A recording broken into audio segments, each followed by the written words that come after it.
Buenas, bienvenida al podcast de Efecto Dorsal en este jueves 13. Alguno le pillará por sorpresa, los del grupo de Telegram ya lo sabíais que iba a ser hoy el día que publicaba, y es que las estadísticas han dicho que el día que más escucháis el podcast es el jueves, por lo tanto habéis decidido vosotros, no yo, que el capítulo semanal será a partir de ahora los jueves en vez de los martes y viernes. Aunque ya os dije que metería alguno corto de menos calado de por medio, ¿no? En este nuevo formato empiezo con una entrevista a una persona que la verdad es que me hace mucha ilusión. Tengo la suerte de conocerle en persona y he visto su evolución como ciclista hasta convertirse en un referente, yo creo que a nivel internacional en cuanto a ciclismo ultra resistencia, un mundillo que muchos igual no conocen, pero que la verdad es que me parece totalmente increíble. Es increíble el tipo de gestas que puede hacer la gente que se dedica a este tipo de carreras. Y la verdad es que este verano Brownlee, uno de los Brownlee, Alistair, fue a una de las carreras que organizaba Carlos, y la verdad es que bueno, ha dado un poco más de visibilidad a este tipo de carreras en autosuficiencia. Hablaremos de su faceta de organizador de este tipo de carreras en otro momento. Hoy vamos a conocer a Carlos Mazón, que algunos les conocerá y otros no, pero entre sus gestas podemos encontrar carreras como la Trans Am Bike, donde quedó segundo, y es una carrera que son 7.000 kilómetros casi de costa a costa en Estados Unidos en autosuficiencia. Quedó cuarto, si no me equivoco mal, en la Transcontinental de 2016, que iba desde Holanda o Bruselas hasta lo que era Troya, hasta la ciudad de Troya en Turquía, cruzando toda Europa. Quedó primero en la primera Transibérica, que él mismo organizaba contra uno de los mejores ciclistas de autosuficiencia, de ultrarresistencia de Italia. Y la verdad es que, bueno, tiene alguna que otra anécdota interesante que le ha pasado en carrera y que creía pues interesante compartir con vosotros en esta pequeña charla entre amigos, pero que a su vez es un aprendizaje en este tipo de carreras, y cómo sobre todo afrontar, ¿no? Porque la verdad es que lo que más sorprende es que en una carrera tan larga, de 21 días incluso, como fue la Trans Am Bike, pues todo el tipo de cosas que pueden pasar, ¿no? Incluso meteorológicas o incluso internas, a nivel dolores, a nivel sueño. Hay que tener una gestión del sueño increíble. Vais a oír una anécdota que es tremenda. Y no quiero hacer más spoiler de la entrevista. Voy a dejaros directamente con la entrevista. Nos escuchamos al final de la misma. Y nada, como siempre, sintonía y empezamos.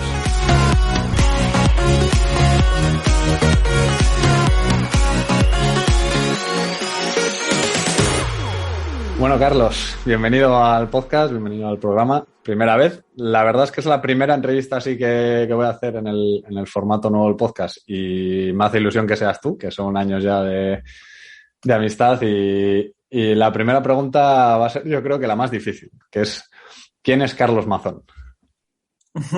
Ahí te roto. Ay, a joder. No, sí, además es algo que no me gusta demasiado, ¿no? Hablar de mí mismo. Bueno, llevo redes sociales y muchas cosas, pero tampoco me gusta, ¿no? Contar demasiado. Sí que he tenido un blog personal que probablemente lo haya seguido bastante, con muchas entradas, pero siempre es más sobre lugares, sobre, pues igual experiencias o viajes o mecánica o cosas más externas, ¿no? que sobre mí mismo. ¿Cómo me definiría o quién soy? Pues un friki de la bici. Al final llevo muchos años metido en muchos aspectos, ¿no? Relacionados con la bicicleta. No solamente ciclismo o carreras o larga distancia o viajes, que también, sino movilidad, ¿no? Que es algo que siempre lo presento cada vez que hablo sobre esto, y es un poco con lo que empecé a andar en bici, ¿no? Como medio de transporte, y bueno, también dedico bastantes horas de mi tiempo a defender la movilidad urbana, y bueno, colaboro con Bici, que es una coordinadora de movilidad a nivel estatal, y bueno, pues siempre que puedo, pues ando ahí también metido en temas de bici con tren, intermodalidad y ese tipo de cosas que está bien, y que creo que es importante, ¿no? De defender un poco los derechos, ¿no? De los ciclistas urbanos. Y bueno, pues creo que la mayoría lo hemos sido, lo somos o lo pueden ser. y yo empecé a andar en bici y a viajar moviéndome en bici urbana, ¿no?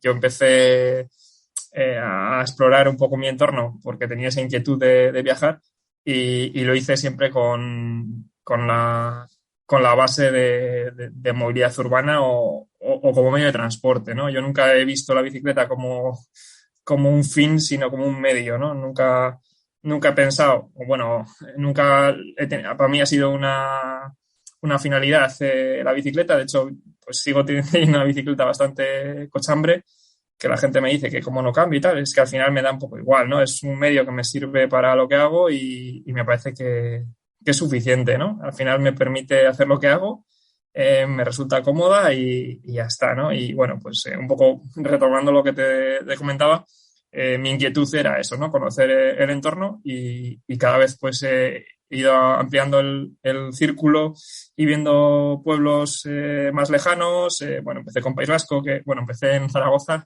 viendo Olite y algún pueblo por ahí, pillándome unas pájaras de cuidado, sin equipación ninguna, ni casco, ni nada, yendo en bermudas y bueno, muchas penurias. Luego empecé ya a andar me compré una bicicarretera y empecé a andar un poco más. Y junto con altimetrías, pues fue como fui creciendo, ¿no? Como ciclista y entrenando, entre comillas, pues para poder viajar más lejos, ¿no? Y eso junto con viajar con alforjas y hacer viajes por Europa, pues ha sido un poco el detonante de todo esto, ¿no? Y cómo ha acabado, pues ahora corriendo y organizando pruebas de larga distancia. Eso te iba a decir, que al final empezaste en la ciudad, pero vamos, se te quedó pequeña rápido, porque vamos, yo si alguien me cita la palabra, yo qué sé, ultradistancia o ciclismo ultrafondo o tal, a mí el primer nombre que me viene a la cabeza eres tú, luego igual Julián Sanz o alguno de estos, pero a mí la verdad es que para mí ha sido en este mundillo, por así decirlo, referente, ¿no? Tanto tú como Ibai Fradejas, que también es otro que tal baila. Y bueno, todos los pros, todos los nombres de renombre que vienen a las pruebas que organizas, que luego hablaremos de ello. Pero a mí bueno, yo empecé a conocer este tipo de pruebas de ultradistancia con la Trans Am Bike, que yo creo que es la primera así gorda o conocida que pudiste hacer, que yo sepa por lo menos. Y no sé si tienes tú alguna prueba de ultradistancia o ultraresistencia que digas es mi favorita por algo en concreto. Igual no tiene por qué ser la Trans Am Bike, sino pues alguna otra diferente o alguna que tengas mucho cariño que digas inolvidable. No, la Transam para mí es especial, aparte por cómo se organiza, por haber sido la primera y por ser la más larga y la más, entre comillas, auténtica, y porque también tiene una base de movilidad, ¿vale? El recorrido está hecho sobre la Transam, que es un recorrido cicloturista, es una especie de vía verde en Estados Unidos y ya la tenía fichada de antes que fuese carrera, ¿no? Pertenece ¿cómo se llama? Cyclist Adventures Association o algo así de Estados Unidos y es una especie de símil de Eurovelo. Y por aquel entonces estaba trabajando en Eurovelo, ¿no? España. Entonces, era una cosa como que me pillaba muy cerca y como que tenía también eso, ¿no? Un interés especial de ver pues cómo estaba el tema y tal. Y claro, yo fui muy pardillo, ¿vale? No me lo tomé nunca como carrera, llevaba los planos de papel, iba sin GPS, o sea, fue una locura máxima. No, iba a decir, no lo pensaba como carrera, sí, porque pues era una carrera y pensaba hacer buen tiempo y tal, pero no iba suficientemente preparado o no iba ni medio preparado, ¿vale? No sé qué estaba pensando cuando fui, pero fue mucha locura. Fue una experiencia muy dura, aprendí mucho y yo creo que eso es especial porque es muy larga, son 6.800 kilómetros, cruza de costa a costa Estados Unidos y para mí lo que más me mola es que tiene mucha historia. ¿Vale? Te habla del Estado de la Nación, de cuándo se fundó, de sus orígenes y partes de eso, de ver muchos sitios famosos o históricos, aparte de espacios naturales, cruzar rocosas, cruzar 10 estados, o sea, tiene mucha variedad, pero sobre todo eso, tiene un origen cicloturista y cultural que a mí me parece que era atractivo, ¿no? No era solamente hacer kilómetros porque sí, sino pues tenía un poco de fondo y eso a mí me llamaba más que otra cosa. Luego tenía, pues eso, mi objetivo era acabar en 200 kilómetros al día mínimo, porque si no, no perdía el vuelo de vuelta. Y mi objetivo real era intentar hacer más de 300 kilómetros al día, que lo logré pasado y llegué a 330, creo que, de kilómetros al día de media, lo que está muy bien y era inesperado. De hecho, tuve que hacer bueno, pasé muchas penurias, bueno, el sillín iba mal colocado de salida porque pues cuando lo coloqué no lo coloqué como debía y tuve tendinitis. El segundo día ya pasé no en insolación, pero sí me deshidraté totalmente, me quedé sin agua, o sea, junté tendinitis con deshidratado el segundo o tercer día. Y claro, es que no sabía que Idaho pues tenía 40 y pico grados de temperatura, llevaba mucha descarga, pensaba que iba a hacer mucho frío, llevaba mucha más ropa de la que necesité, llevaba un hornillo de alcohol y allí el alcohol no era el mismo que aquí, no había de quemar. Me deshice de 2 kilos y pico que mandé por correo el tercer o cuarto día y eso, tuve que andar litigando también con tomar ibuprofeno porque me dolían las rodillas, tomármelo con filosofía ya al tercer cuarto día porque veía que si no acababa. Y bueno, al final fue duro a nivel psicológico, ¿no? Pues porque tenía muchas dificultades, luego en cosas, pues temperaturas cercanas a cero. O también tenía a nivel personal, ¿no? De intentar no pisar un hotel y creo que he sido de los pocos o únicos que no ha pagado por dormir. Sí que he dormido bajo techo 3 noches, pero de las 20 restantes, 16 o 17 hice en la calle. Y eso también mucha gente pues que corrió conmigo lo valora y bueno, bueno, hice muchas amistades también allí y bueno, de ahí hemos salido unos cuantos que seguimos hablando, ¿no? Y es lo bonito de esto, ¿no? Las amistades y el recuerdo que te queda. Qué bueno. Sí, además, lo que citabas, ¿no? Que el tema cultural yo creo que también lo intentas trasladar un poco a las pruebas que organizas, sobre todo pues, el primer control que ya es público de la Transibérica de este año, que tiene mucho que ver también con la parte histórica y tal, y eso, joder, siempre mola, ¿no? Le da un valor añadido a la carrera que, bueno, que al final la cuentas aquí como que pasaste muchas penurias, pero si no recuerdo mal, que la estuve siguiendo en directo, quedaste segundo, ahí con un arreón en la Sí, última sí. noche, o sea que... Sí, bueno, fue mucha locura también porque no había datos. En Estados Unidos llevan otro rango de frecuencia de teléfono y mi teléfono no permitía conectarse allí a redes. Entonces iba offline y sin GPS, ¿vale? Tenía datos de mapas y eso, cartografía en el móvil y cierta información, pero era información de un punto por kilómetro. Entonces, cada vez que entraba en ciudades tenía que tirar de mapas y era un Cristo y perdí mucho tiempo. Bueno, llevaba 12 mapas desplegables de la ruta que eran de cicloturistas, que me venían muy bien porque iba leyendo la historia por detrás y estaban plastificados, entonces perduraron en el tiempo, pero vamos, que pesaban y ocupaban muchísimo. Y lo que te digo, que al no llevar datos, yo no sabía en qué posición iba. Tenía que andar buscando wifis en McDonald's y así para ver por dónde iba y nunca me preocupó demasiado. O sea, sí que sabía por dónde iba porque iba preguntando con los que me iba cruzando y así, pero sí, iba siempre entre cuarto y sexto.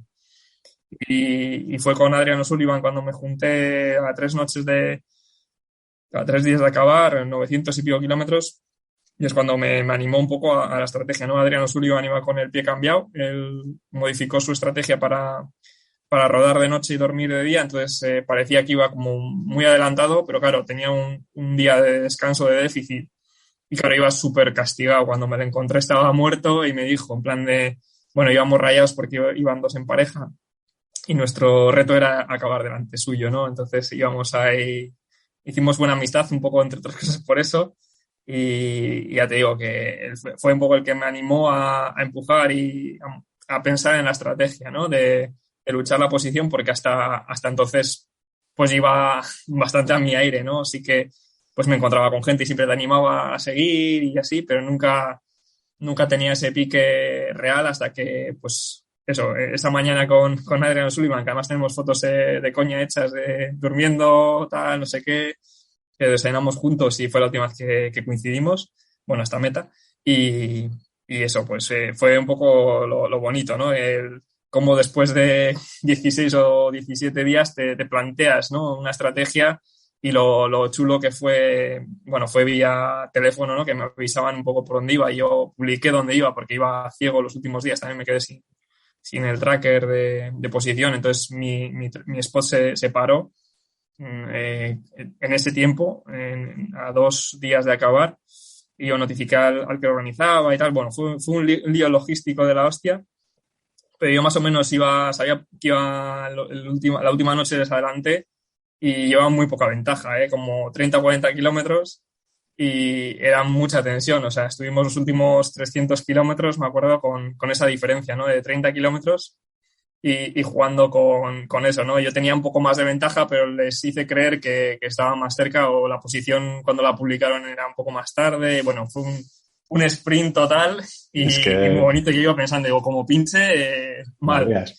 Iba parando yo iba muy estrategia muy seguro y cada 2-3 horas paraba en gasolinera y cada vez que paraba y la gente me veía o eso, en plan de que no pares, ¿qué haces? Que estás loco. Y yo no, o sea, yo sigo mi ritmo que tampoco puedo... Claro. Pero sí me acuerdo de rodar muy rápido y subidón de adrenalina por muchas horas. Igual las últimas no me acuerdo. Fue la última noche que encima hubo tormenta eléctrica y fue un caos. Hubo tendidos eléctricos caídos. Bueno, tengo por ahí un vídeo también. Fue mucha locura, pero me acuerdo de eso, de la noche de subidón, de no podía parar a dormir. Tenía que hacerla sí o sí del tirón porque no tenía más margen. Ellos iban por delante, o sea, les adelanté la última noche. Y luego hasta que llegué a meta, que no me acuerdo si llega a las 8, a las 10 de la mañana o a las 12, no me acuerdo qué hora fue. Pero me acuerdo eso de tener que seguir y remar a 30, 35 todo el rato. O sea, es que cuando bajaba de 30 días, paraba 10 minutos y seguía, o sea, por mantener el ritmo. Y sí. Es que se dice pronto, pero estamos hablando de después de 20 días o 19 días, ir a esos ritmos y de hablar de una diferencia de 30 kilómetros, una prueba de 7.000 kilómetros casi, pues es que es de loco, ¿sabes? Acabamos por 2 horas, creo que fue 2 horas y media. Por eso te digo, que es que me parece... Sí. Igual es la mayor locura que hayas hecho así de ese estilo o has hecho alguna otra, porque me suena también la Transibérica del primer año, que fue también... Transibérica también estuvo chula porque hubo pique hasta el kilómetro 1600, hasta el Veleta. Y bueno, salimos con Omar, salimos solo 6, también es verdad, 5. Pero bueno, venía el campeón de Italia, que había ganado a Julián Sanz, tenía bastante experiencia y bueno, tenía un palmarés, o tiene un palmarés bastante grande, ¿no?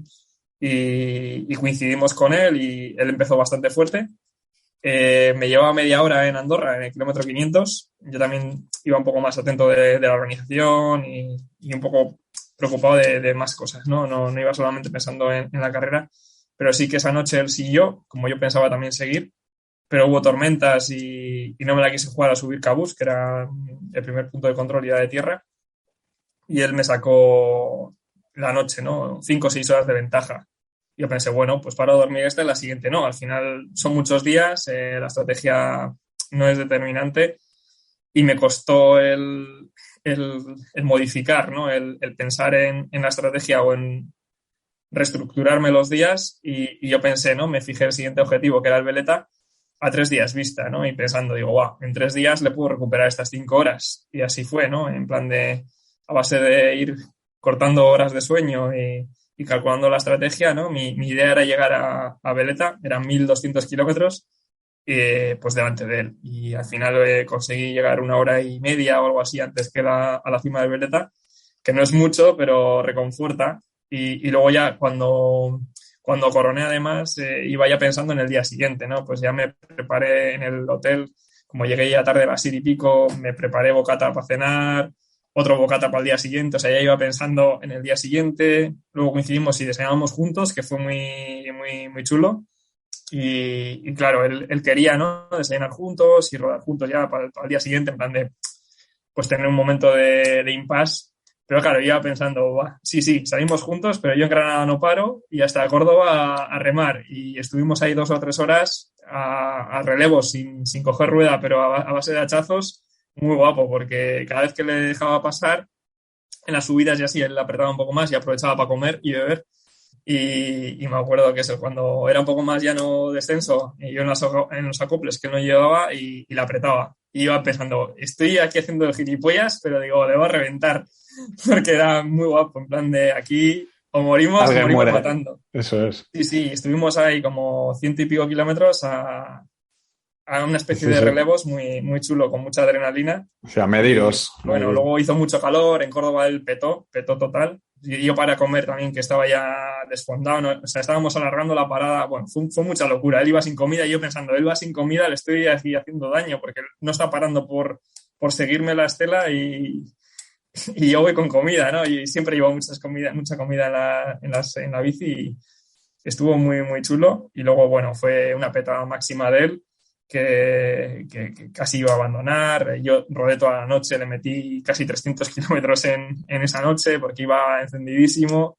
Luego al día siguiente una tendinitis del copón. Pero claro, ya regulé, ¿no? el margen a llegar y sabía que tenía mucha ventaja y él iba tocado y dejé que se acercase otra vez hasta 80 kilómetros o 100 y tenía calculada la meta. Hice otro sprint final también chulo, ¿no? Desde Finisterre a Bilbao creo que hice en 27 horas o Sí. 28, no Me sé quiere exacto. sonar, sí, que fueron menos de 30. Me quiere sonar, sí. Sí, porque salía a las 5 de la mañana y sí, algo así. Igual fueron 30 horas, pero de bici fueron 27 o 26, 27, 28. No sé, lo tenía más o menos calculado bueno, metí mucho tiempo a Omar, pero sobre todo el reto personal, ¿no? Pues no me acuerdo cómo tenía pensado llegar, pero vamos, que estuvo chulo. Con una sonrisa oreja a oreja.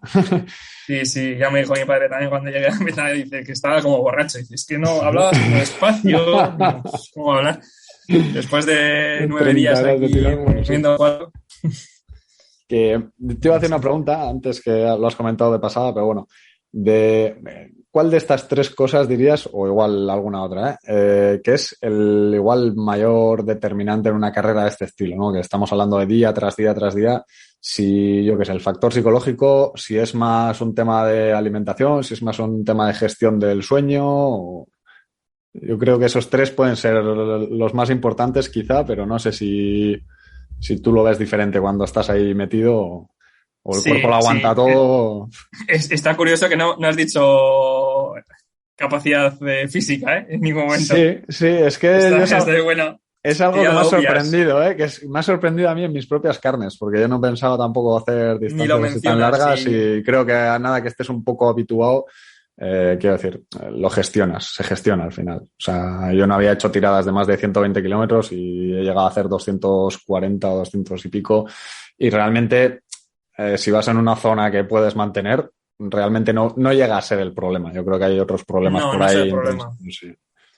No, efectivamente no es el problema. El problema, no sé en qué orden irían, pero como te has dicho, esos tres factores para mí son los más importantes, ¿no? El psicológico, sobre todo a nivel no tanto de cabezón, sino pues eso, de tener perspectiva, ¿no? Y de saber amoldarte a las circunstancias, porque no siempre vienen bien dadas y depende cómo lo sepas resolver, pues te puede suponer más o menos desgaste o abandonar, ¿no? Para mí abandonar, pues no es una opción y bueno, suena fácil decirlo cuando no lo has hecho nunca, pero pues en Atlas lo pasé muy putas y me dolió muchísimo el resignar, el luchar la posición. Y bueno, fue una decisión que tomé el último día, pero para mí no era abandonar una opción. Entonces, a mí yo lloré por el hecho de no seguir luchando la posición, porque me dolía el saber que podía hacerlo mejor y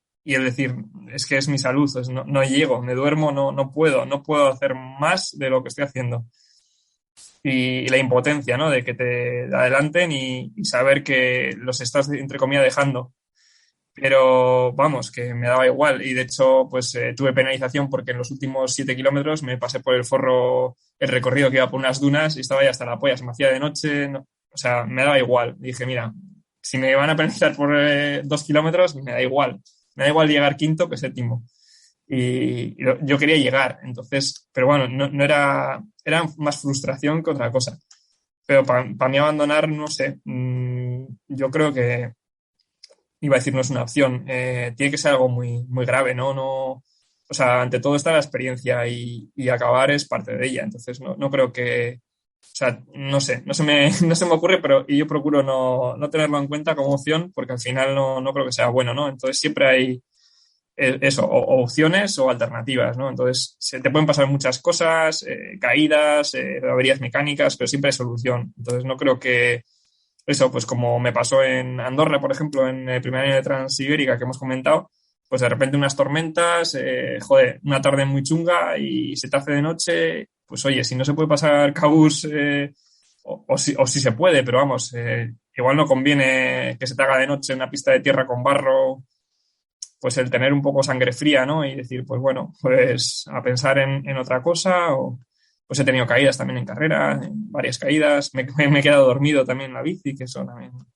lo he contado varias veces y Eso, sí, eso sí. te, eso te quería preguntar también. El tema de la Pues no, gestión del la gestión del sueño. sueño es complicada, ¿no? Eso me pasó en Estados Unidos, me caí en la cuneta y me ha pasado en Transcontinental también, la última noche, entonces ya pues ya sabes que pasas por sobre tus límites, ¿no? Y este año también en Three Peaks pues no llegué a ese punto, bueno, sí llegué porque también me acabé cayendo, me acabé cayendo dormido, pero tuve otros problemas, ¿no? De forzar el sueño al máximo, ¿no? Intenté pues cambiar un poco, probar algo nuevo, a la privación de sueño en vez de pues una gestión de hacer unas paradas más sistemáticas, hacer algo más errático. Y bueno, en 7 días paré a dormir 2 días solo. Y el resto, pues a base de siestas cortas y tal. Y Eso te iba a bueno, comentar, sí. a nivel físico sí que funciona, pero a nivel psicológico cognitivo no. Y vaya en un estado vegetativo. O sea, no.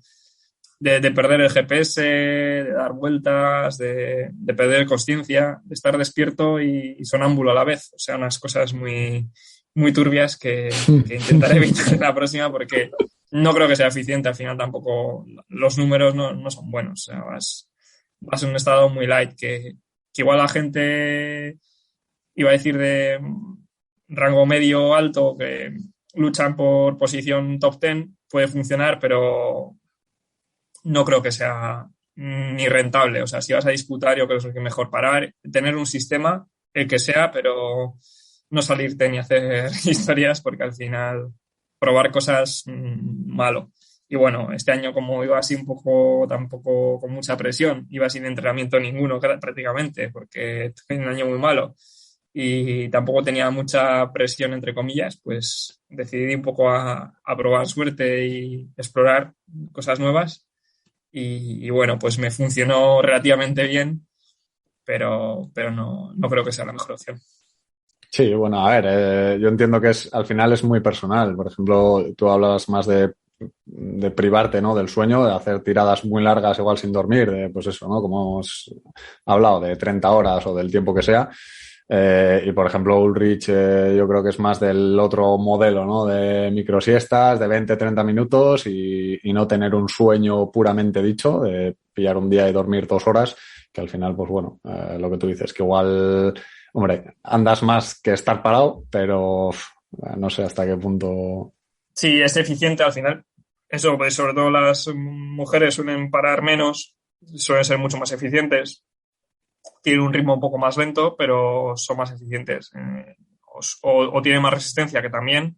Entonces, su caída de rendimiento, en vez de ser a las 40 horas o a las 70 horas, pues lo alarga mucho más y se nota menos, ¿no? La pérdida de rendimiento. Entonces, al final, igual no tienen un performance muy top al principio, de salida le caen kilómetros, pero a la larga van recuperando, son como una hormiguita y ahí se nota mucho. Entonces suelen tirar a estrategias de dormir menos, la privación del sueño les afecta menos o no sé muy bien por qué, pero lo llevan bien y suelen ser mucho más eficientes. Entonces, al final lo bonito de esto, eso que decías al principio, ¿no? Un poco que la larga distancia no es puramente físico, sí que el físico influye, o sea, si vas a disputar o quieres andar por encima, para mí, por ejemplo, la barrera son 400 kilómetros al día en pruebas de, pues eso, de más de 4 o 5 días.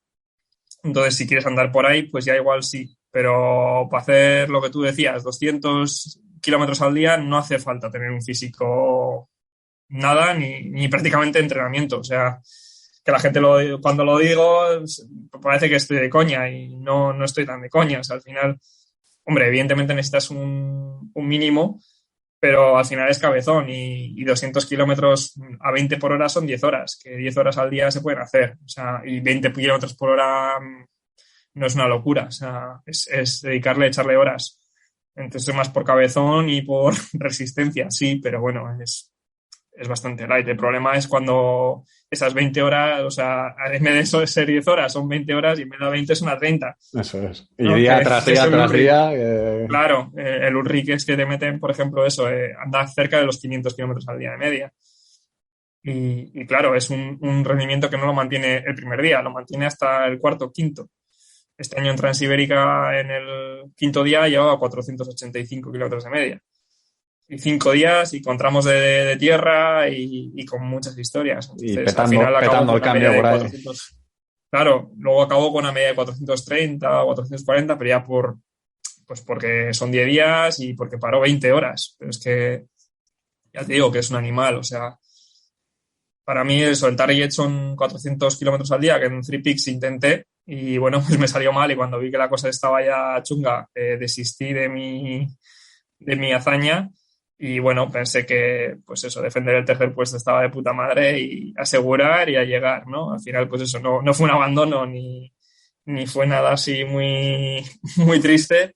Me jodió no luchar la segunda posición, pero bueno, fue un dolor relativo, ¿no? Porque en ese momento era imposible, o sea, en ese momento no tenía ninguna opción y bueno, a nivel de estrategia sí que le di vueltas, pero cuando vi que era imposible contento y sin la presión, ¿no? Que tenía personal de seguir forzando, porque ya me tomé el último día y pico muy light, o sea, bueno, el último día, en las últimas 24 horas me regalé muchísimo. Jugué ni con tan el mal, cuarto, joder. en plan de que se acerque todo lo que quiera y acabé los últimos 100 kilómetros, pero vamos, tampoco pletórico, pero bueno, me junté con un profesional, un máster en un continental en Montserrat y subíamos a 350 vatios, que el tío dice, ¿sabes que vamos a 350 vatios? Y yo, sí, llevo potenciómetro. Y el tío flipando mucho, porque claro, voy con bolsas y ese día llevaba 300 y pico kilómetros, ¿sabes? Que no es, tampoco salía de al lado de casa. Digo, ¿dónde has dormido? No, si vengo de... He subido Tourmalet esta mañana, bueno, no, ese día no, pero casi. Entonces, claro, era mucha locura, ¿no? Y al final, pues eso, el cuerpo si le das un poco de descanso también recupera, no 100%, pero bastante. Al final siempre los fallos son articulares, ¿no? De tendinitis o estomacales o de sueño, ¿no? Lo que tú comentabas. Al final es más grave eso que físico. Físico puede pasar, pero bueno, al final bajas un poco el ritmo y aunque sea arrastras, pero llegas. Eso es. Apajarado, pero bien. Que como consejo para alguien que se esté iniciando o que quiera apuntarse, pues por ejemplo, a alguna de las pruebas que montas, que ahora vamos a hablar, ¿qué consejo le podrías dar así, para parte del entrenamiento, que ya hemos dicho que damos por hecho que lo tiene, alguien que se ha apuntado a una prueba de, pues eso, de 3.000, 5.000 kilómetros, o bueno, o algo menos, como es Basa Jaun, pero Menos, sí. con un desnivel brutal? ¿Qué consejo le podrías dar en cuanto a, no sé, pues equipamiento, pues por ejemplo, que no puede faltar en el equipo o cómo gestionar, pues eso, ¿no? Lo que hemos dicho de si es su primera prueba, pues el tema de los sueños y cómo lo harías tú o qué consejo le podrías dar a alguien que quiere probar una prueba de este estilo de muy larga distancia? Vale, yo creo que lo primero es que experimente. Tiene que probar antes de hacer ninguna prueba de estas. Probar. Sobre todo es importante el tema de la noche. No es obligatoria, se puede hacer sin hacer noche. De hecho, Transibérica el primer año hubo un ciclista, el último, que no quería andar de noche y no anduvo de noche ni un kilómetro y sacó la media más rápida, evidentemente, porque hizo 230 kilómetros al día, creo que fueron, o 220, a una media de 24 y pico en movimiento. Porque claro, iba más descansado, dormía siempre en hotel y sin problema. Entonces, no es clave. Pero para mí el hecho de pasar una noche y experimentar un poco con el sueño es importante. Y yo sí que animaría a la gente eso. Para mí la barrera de los 200 kilómetros, una vez que la has pasado ya tienes como un colchón importante, ¿no? A nivel psicológico. Y una vez hecho 200, probar un 300 está bien. Y si has hecho un 300, ya tienes cuerda para rato, ¿eh? Porque si has hecho un 300 y te has quedado con un poco ganas, ya está hecho, ¿no? Al final, bueno, tips hay muchos, se pueden decir muchos consejos, es muy personal, muchas cosas, o sea, podría decir una lista y no llegaría a todos. Al final, ya te digo, bueno, a través de también este año en la página web hemos metido un blog y la idea es ir subiendo consejos e información. Estoy empezando un poco más con tema de entrenamiento y nutrición, porque creo que es un poco lo menos explorado, entre comillas, pero sí que era lo típico de pues que llevan en la alforja, en las bolsas, etcétera, ¿no? Al final, pues para mí es importante la autonomía, entonces, bueno, yo voy con Dinamo y con herramientas básicas para reparar prácticamente todo. Me siento muy cómodo a nivel mecánico, pues porque me monto la bici de cero y tengo experiencia, etcétera. Hay gente que también viaja y disputa y hace cosas sin tener ni idea. Igualmente, no es requisito saber de mecánica, pero al final pues es como que todo suma, ¿no? Y para mí eso, el viajar tranquilo, también viajo con más comida de la que debería y muchas veces con más equipaje del que debería. Y eso, pues, para mí me es un confort, ¿no? El sentirse cómodo con lo que haces y con lo que viajas. Entonces, para mí eso es prioritario. Para otra persona puede no serlo, ¿no? Pero eso, yo tiro mucho de dormir en la calle, me gusta y para mí es casi prioritario, ¿no? Es un estilo de viajar, es una forma casi de vida. Te permite mucho también un contraste diferente, ¿no? Del día a día, pues vivir una experiencia mucho más intensa. No lo hago por eso, lo hago por facilidad. Para mí es mucho más cómodo no tener que andar con reservas, hoteles y estrés. Yo voy hasta donde voy y cuando veo que estoy cansado duermo y ya está. Para mí ya he superado un poco la barrera esa de el dormir de tirado y si no encuentro dónde dormir, pues sigo hasta que encuentre el sitio o me lo tomo con calma y generalmente no me preocupa mientras no haga mal tiempo o haya problemas, pero bueno, a las 2 de la mañana en cualquier sitio encuentras para parar a dormir o descansar un rato, así que tampoco es un problema. Ya te digo, para mí lo principal sería eso, ¿no? El sentirse cómodo, el haber explorado un mínimo, para mí la noche es importante, pero bueno, no es tampoco fundamental, pero sí que creo que es interesante. Iniciarse con alguien que sepa, también es importante.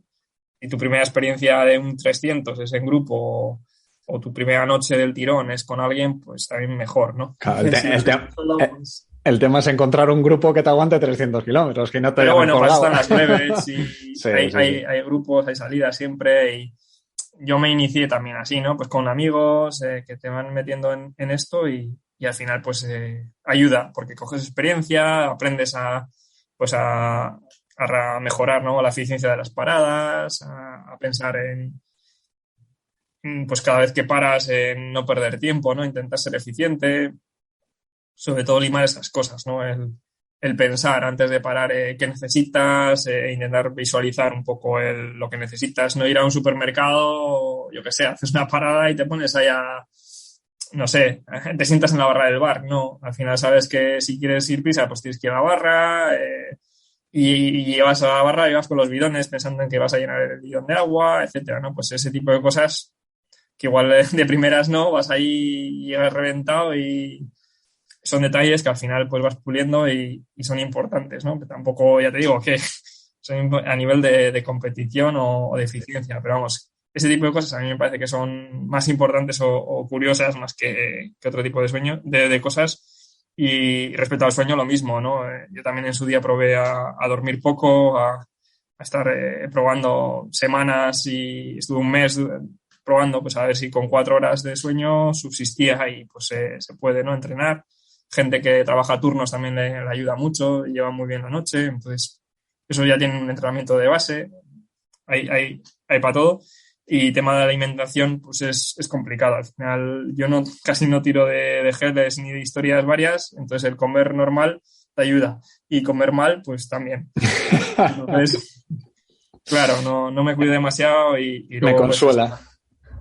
Cuando suelo cuando poner tiras una por foto ahí. de la Whopper ahí perdido por Francia y la gente me dice, "¿Pero cómo te metes eso?" Digo, ¿tú sabes lo que te pide el cuerpo una cerdada de estas cuando... No, y al final hay que pensar que depende el recorrido y la prueba que hagas, pero estamos hablando de más de 8.000 calorías al día. Entonces es muy difícil recuperar 8.000 calorías al día. Entonces, claro, te tienes que plantear, el tema alimenticio es importante, ¿no? En Atlas, por ejemplo, ahí fue para mí un locuro máximo. Hice 2 comidas en 4 días. Y aparte de eso, subsistí con, llevaba leche en polvo y avena. Llevaba 2 bidones y eso me salvaron la vida literal. O sea, fue mi desayuno y cena 3 noches, 3 días. Bueno, 2 días. Pero vamos, que iba acabé con nada de comida. O sea, era muy precario y ya desde el segundo día iba pensando en los tramos técnicos. No podía apretar porque me jugaba la bici y una hostia, y en los tramos que podía apretar, no podía apretar porque no tenía gas. Y tenía chicha, pero no me quería reventar los músculos, porque digo, si es que no he comido. Y tenía piernas para poder apretar más y tenía que ir diésel porque sabía que si apretaba me comía el músculo. Entonces tenía que ir guardando y a tirar de grasa. Y perdí 4 kilos. O sea, fue un locuro máximo. Ya te digo, macho. Hostia. Que Sí, de todas sí. formas, bueno, dejaré linkado la web de esto en el blog de Transibérica, entiendo, ¿no? Sí, Que lo sí. tienes En el puesto, mío lo personal ya dejaré. hace años que no Ya, ya, publico, he visto historias lo que tengo bastante abandonado. lo, Sigue vivo, pero lo dejaré también por ahí, que hay historietas chulas de viajes que has hecho por ahí muy interesantes. Yo era muy fan, me pasaba horas ahí. Pero bueno, sí que ya por acabar, pues comentar un poco ya linkando con el tema de que estáis ahí moviendo el blog y tal y la página, pues a lo que te dedicas, digamos, tu otra parte, que esto me gustaría hablarlo otro día más a fondo, pero un poco en cuanto a pruebas de ultrarresistencia, que la verdad es que estás siendo uno de los precursores de pruebas de este estilo por aquí, por España. Yo creo que prácticamente eres el hombre a mencionar en este tipo de pruebas. Y bueno, pues comentar un poco las opciones que tiene la gente que quiera, bueno, no sé si probar, no sé si es el mejor sitio para probar una prueba de estas, pero sí que, oye, que tenga curiosidad por este tipo de pruebas, que sepa dónde buscar o qué pruebas puede encontrar. O sea, es tu momento de publi, puro y duro. vale. A nivel, Autobombo. te iba a decir, digo, pruebas hay muchas y este año incontables. Ya no sé ni cuántas hay porque cualquiera con acceso a Instagram y un poco de ganas le echa valor para organizar cosas. Y veo cantidad en la zona de Girona y por ahí hay muchísimas y bueno, pues todas tienen su público y seguro que funciona. Al final hay muchísima gente que está metida en esto y bueno, pues al final todo suma. Yo creo que también es positivo, ¿no? Que cuantos más haya, mejor. Pero, pero bueno, al final de lo que organizo, llevo 4 años organizando Transibérica, que es una especie de Vuelta a España non-stop. Ha salido también en Marca y pues en la tele este año en Antena 3 y tal, y bueno, pues lo llaman así un poco, ¿no? Los locos de la vuelta, de la otra Vuelta a España, o la Vuelta a España non-stop, que lo suelen titular. Y bueno, en resumen es eso, ¿no? Al final se busca el volver a los orígenes del ciclismo y un poco a esas experiencias, esas vivencias de los primeros Tours de Francia, donde la gente viajaba sin equipo, sin medios y sin asistencia y etapas de 400 kilómetros, salía a las 4 o 5 de la mañana, a veces llegaban corredores cuando ya había salido la siguiente etapa, o sea, era un desfase máximo y era una aventura, ¿no? Iban a puertos que no habían subido nunca, que no había, eran los primeros que subían puertos de tierra. Bueno, el Tour de Francia se metió en Tourmalet, que lo posté el otro día, ¿no? Que es el punto de control 2 de este año. Y claro, el primer año que subieron en 1910, solamente uno subió sin bajarse de la bici y por cabezón.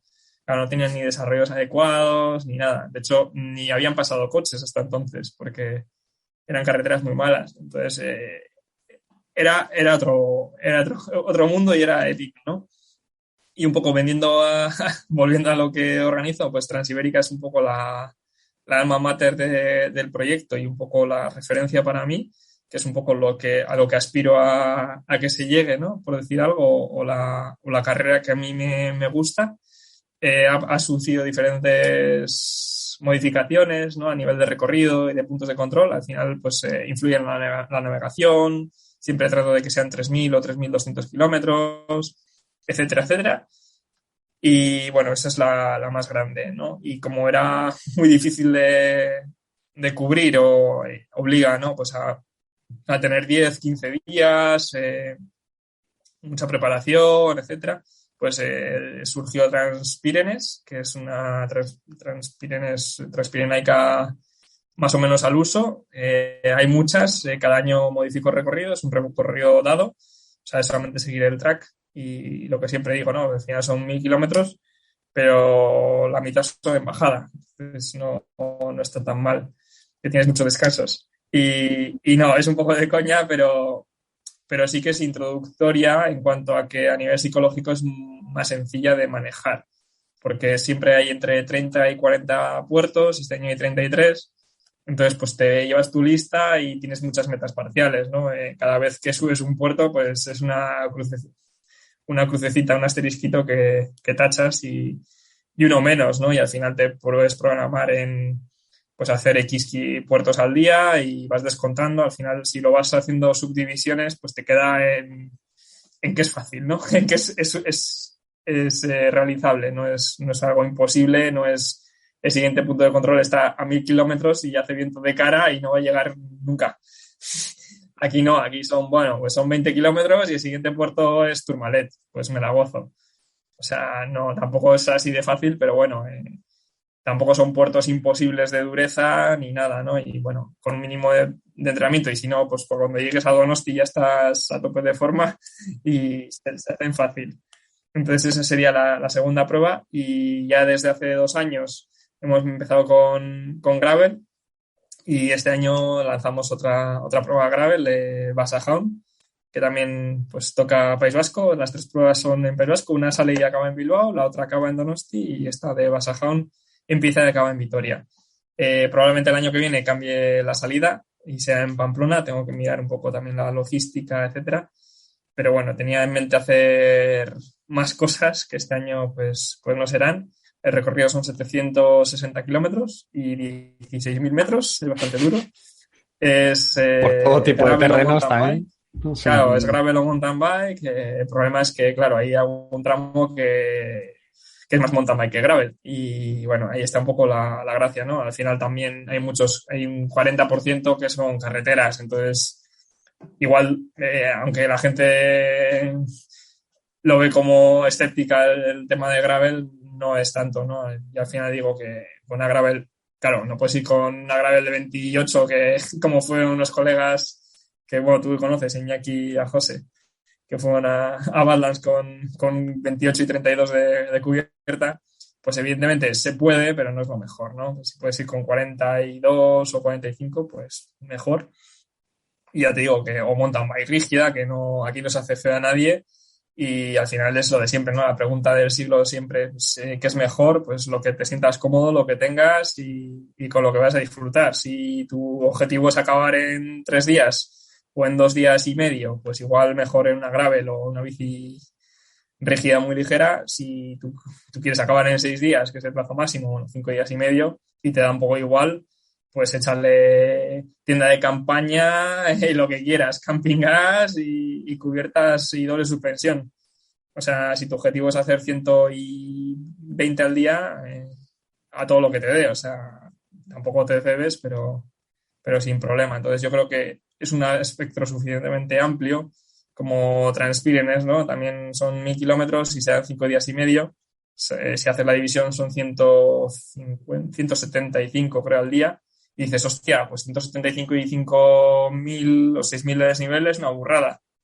Y sí, pero con peros, ¿no? Se sale de noche, entonces ya es ese mediodía que puedes hacer del tirón. Si el primer día haces 20 horas del tirón o 22, que bueno, a quien nos escuche igual se piensa que estamos fumados, Después pero de el decirlo sábado el cable. después de decirlo de quedarte dormido andando en bici, no sé si alguno se atreverá a bajar a Claro, algún no, esa puerto por ahí. primera noche tampoco se sale fresco.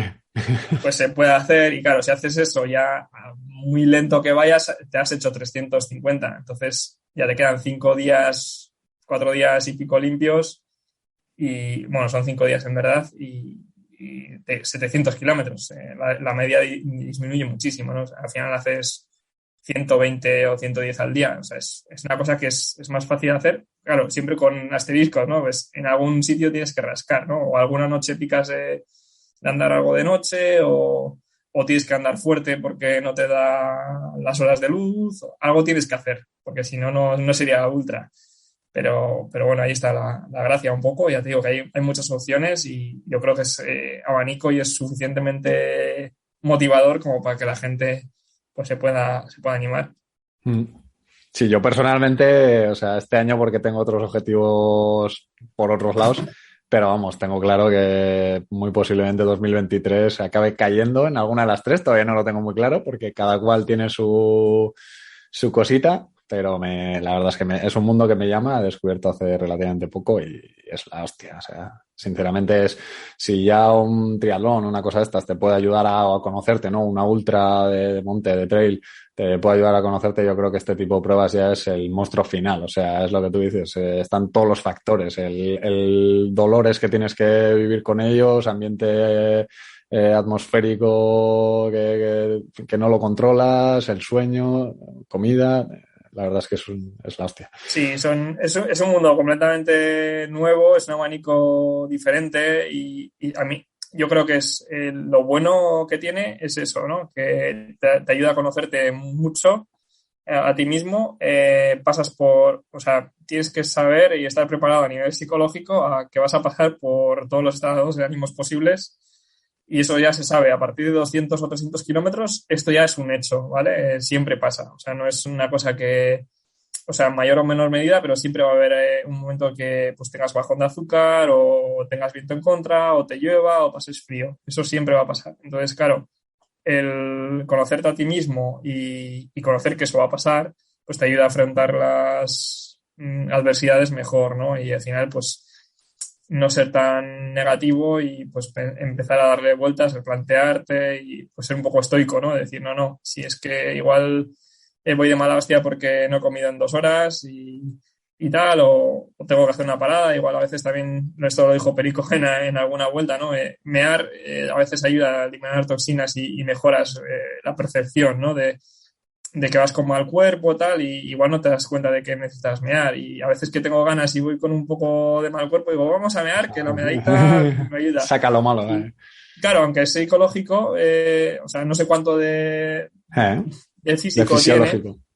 de fisiológico, pero claro, son pequeños matices, pero todo suma, ¿no? Al final, esas cosas hay que tenerlas en cuenta. Y lo bueno para mí de estas pruebas es eso, ¿no? Que te ayuda a conocer a ti mismo, te ayuda a valorar muchas cosas, ¿no? Al final, depende cómo lo tomes, pero al final siempre valoras, ¿no? Pues una cama, el descanso, agua corriente, depende cada uno cómo se lo tome, pero siempre, ¿no? Te ayuda a ver la realidad diferente, ¿no? Te abstraes tanto de tu día a día, es tan intenso la experiencia, ves tantos sitios y de una forma tan diferente que estando cerca, porque al final son entornos muy cercanos, se ven de una forma muy diferente, ¿no? Y a mí eso es lo que más me atrae, el decir, joder, no es solamente el ver cosas nuevas, que también, sino verlas diferente, ¿no? Al final de hacerlas del día a día, hacerlas en una prueba, pues se ve muy diferente y encima, bueno, pues mucha gente tampoco conoce, ¿no? Ni Pirineos, ni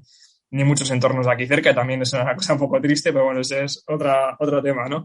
Pero bueno, yo creo que da un abanico grande a eso, a ver rincones chulos, a ver sitios diferentes. Ya intento siempre buscar rincones ahí un poco a pillar, que la gente que me conoce ya sabe que siempre, pues eso, intento dar ese punto personal, ¿no? Y conozco muchos rincones y muchos sitios que creo que son chulos y tienen ese toque, ¿no? Pues personal de decir, no, este sitio es especial para mí y quiero compartirlo de alguna forma con la gente, ¿no? Y pues bueno, algunas son encerronas que la gente que me conoce ya sabe lo que hay, otras son encerronas de otro tipo y hay encerronas personas que son incluso para mí, ¿no? Pues porque no conozco y me gustaría conocer, que estaba comentando contigo antes, y creo que pues que dan un plus y son atractivas y que van a dar un valor añadido, ¿no? A esa experiencia de decir, joder, un contraste tan heavy, ¿no?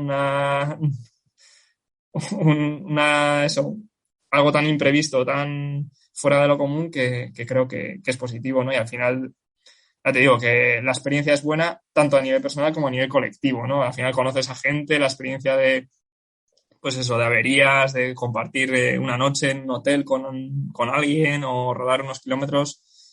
Son relaciones muy especiales. Yo, ya te digo, en casi todas me llevo en la mochila el encuentro de alguien.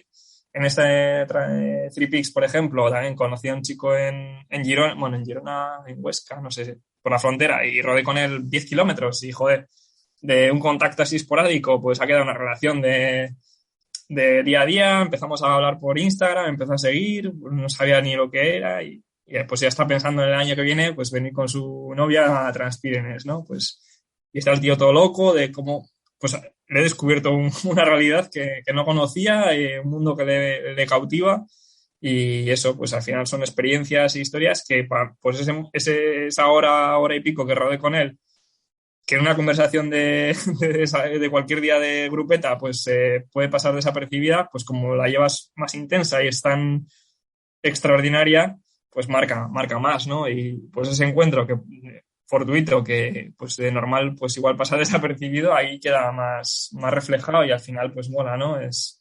Son contactos buenos y siempre al final pues conoces a mucha gente y bueno, también como vas mucho tiempo solo, pues te echas más de menos, ¿no? El contacto, el compartir kilómetros, el hablar con gente, te haces más extrovertido, es un mundo que ya te digo que es como una espiral así muy grande que bueno, a mí me abarca mucho y al final pues me dedico a esto muchas horas, pero que creo que es bonito. Sí, que compensa.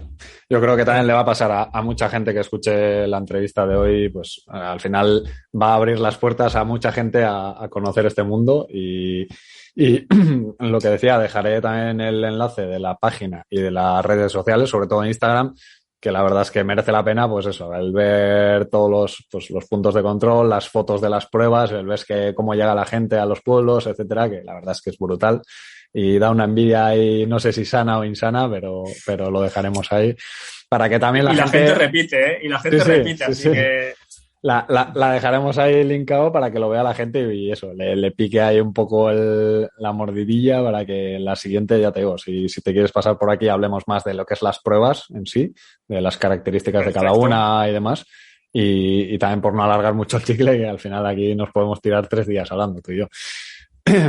Así que nada, no sé si quieres despedirte de alguna manera en concreto o recordando alguna cosa que se me haya podido pasar, pues... No, yo creo que hemos hablado un poco de todo. Ya te digo que se avecinan cosas nuevas, estoy trabajando en publicar cosillas nuevas. Bueno, voy desvelando los puntos de control de Transibérica, que es un poco lo que estoy ahora más en ello, que ya están públicos. Lo único que he hecho es cambiar el orden del 1 y el 2, que tenía duda y han sufrido modificación, y acabar de definir, ¿no? Si son puntos de control únicos o es un sector, como estoy haciendo, etcétera, ¿no? Pero los puntos están dados desde hace ya 2 meses y no estoy cambiando, modificando el recorrido como tal, sino estoy enseñando, ¿no? Un poco los puntos que son o por qué están, o un poco la historia, o vendiendo un poco cada punto de control, que es algo que de normal se suele hacer en el libro de ruta que se entrega a los corredores y que se complementa con eso, ¿no? Un poco la información necesaria para poder hacer el recorrido y con ese extra, ¿no? Pues de información histórica, cultural que les pueda aportar. Y que este año pues estoy intentando meter un poco más en Instagram, ¿no? Vía fotos, vía texto, pues para compartirlo con la gente que siga, que también pues tenga esa información que creo que es interesante y puede ser entretenida o, sí, interesante. Así que nada, para cuando quieras hablamos más tendido de las pruebas o de lo que quieras, de entrenamiento o algo más concreto, que sin problema. Ya te digo que dedicado estoy a esto y encantado, vamos, de hablar contigo, que hacía un montón además que no... Sí, que no la verdad, sí. Pues nada, oye, muchas gracias por el tiempo, la verdad. Ha estado chula, yo creo, la conversación. Creo que a la gente también le va a gustar y nada, dejamos eso en pendientes, que así no hacemos todo el mismo día. Y nada, gracias por pasarte y estamos en contacto. Vale. Perfecto. Venga, chao. Bueno, pues este era Carlos Mazón, ciclista de ultrarresistencia, organizador de 3 grandes pruebas de este estilo en nuestro país, con mucha repercusión internacional de las que hablaremos en otro episodio. Espero que este te haya parecido interesante, que no se te haya hecho muy largo, aunque era de esperar porque es ultrarresistencia, y que hayas aprendido ciertas cosas, sobre todo si te quieres adentrar en este mundillo, que la verdad es que me parece espectacular. Nos escuchamos ya la semana que viene, será el jueves, acordaros, y hasta entonces, como siempre, salud y kilómetros.